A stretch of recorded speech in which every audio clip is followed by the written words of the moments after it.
Today we are showing the steps to adjust the tension on your hose reel. This is typically required when a hanging hose has a heavy tool attached, the spring may be losing its ability to recoil, or even reels with too strong of a recoil. This is a very simple process, which should take only a few minutes to make sure your reel retracts correctly.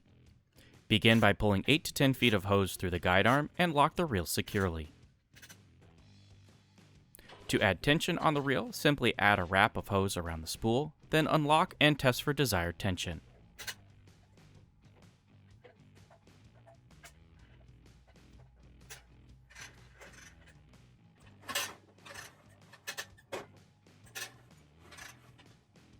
To reduce tension on the spool, remove a wrap of hose from the spool, again, unlock and test for desired tension.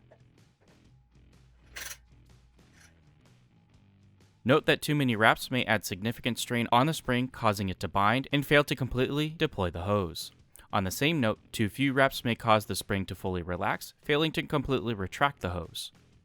If you don't know the current tension on the spool, it may be necessary to start from the beginning. To do this, remove the ball stop and any tools from the hose end. Next, feed the hose to the guide arm. Then carefully allow the spool to retract and become slack.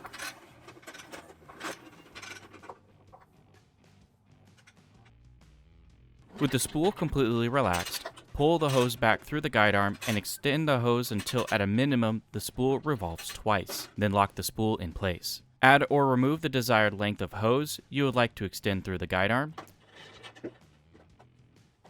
Then install the ball stop.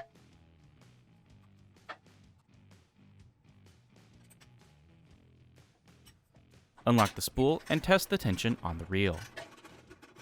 From here, continue to add more wraps and cycle the spool, adding tension to the spring until desired recoil is reached. Following these steps will help you achieve the desired tension on your reel. For more information, tips, and tricks on maintaining your equipment, check out our other how-to videos or contact our technical support team for assistance.